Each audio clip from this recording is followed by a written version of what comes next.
ಜನಧ್ವನಿ ನ್ಯೂಸ್ಗೆ ಸ್ವಾಗತ.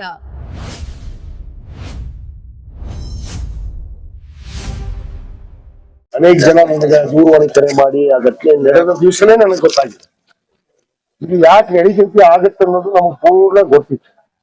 ಅಂದ್ರೆ ಇಂಥ ಘಟನೆಗಳು ಅನೇಕ ಮಾಡಿದಾರ ಅವರು. ಸಮಾಜದ ದೂರು ತಗೊಂಡು ತಮ್ಮ ಹೆಸರಲ್ಲಿ ವೈಯಕ್ತಿಕ ಆಸ್ತಿ ಮಾಡ್ಕೊಂಡ್ರ ಮತ್ತು ಇಂಥ ಅಕ್ರಮ ಸಂಬಂಧಗಳನ್ನ ಬಹಳಷ್ಟು ಇಟ್ಕೊಂಡ್ರ. ಅದು ಒಂದಲ್ಲ ಎರಡಲ್ಲ, ನಾನು ಹೇಳಕ್ ಹೋದ್ರೆ ನಮ್ಗೆ ಗೊತ್ತಿದ್ದೆ ನಮ್ಮ ಸ್ವಚ್ಛವಾದ ಪೀಠ, ನಮ್ಮ ಕೂಡಲ ಸಂಗಮ ಒಂದು ಪವಿತ್ರವಾದ ಅನ್ನಬಸವನವರ ಐಕ್ಯ ಸ್ಥಳ.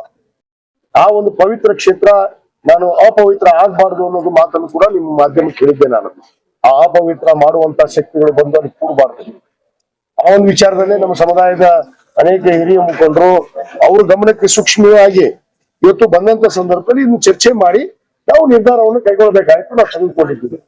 ಅದು ಈ ರೀತಿ ಜನರ ಬಳಿಗೆ ಬರುತ್ತೆ ಅನ್ನೋದು. ಯಾಕಂದ್ರೆ ಜನರು ಕೂಡ ನೋಡ್ರಿ ಅಂಧ ಭಕ್ತರು ಏನ್ ನೆಂಬಲ್ಲ ಪಾಪ.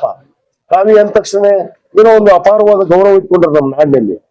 ಯಾಕಂದ್ರೆ ಯಾವ ತತ್ವ ಆದರ್ಶವನ್ನ ಪಾಲನೆ ಮಾಡಿ ಇವರು ಆ ಪೀಠಕ್ಕೆ ಬಂದ್ರು, ಆ ತತ್ವ ಆದರ್ಶವನ್ನ ಉಳಿಸುವಂತ ಕೆಲಸ ಮಾಡ್ಲಿಲ್ಲ.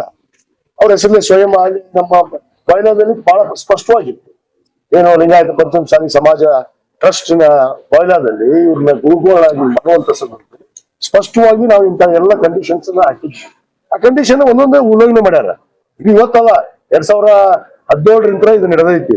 ಅದು ನಡೆದಂತದ್ದನ್ನು ನಮ್ಮ ಹಿರಿಯರು mister Basavanagouda Patil Yatnal, mister C Patil, mister Aravind Bellad ಮತ್ತು ಅನೇಕ ನಾಯಕರ ಒಂದಿಷ್ಟು ಜನ ಅವರೆಲ್ಲ ಉತ್ತರ ಕೊಡ್ಲಿ. ಅವ್ರಿಗೆ ಸಪರೇಟ್ ಪೀಠ ಮಾಡ್ತೀವಿ, ಅವ್ರಿಗೆ ಮಠ ಕಟ್ತೀವಿ, ಅವ್ರಿಗೆ ಸಂಸ್ಥಾ ಕಟ್ತೀವಿ ಅಂತ ಹೇಳಿದ್ರಲ್ಲ, ಕಟ್ಕೊಳ್ಳಿಲ್ಲ ಮಾಡ್ಲಿ, ನಮ್ಗೇನ್ ಬೇಡ, ನಮ್ಗೇನಿದೆ ಸಂಬಂಧನೇ ಇಲ್ಲ.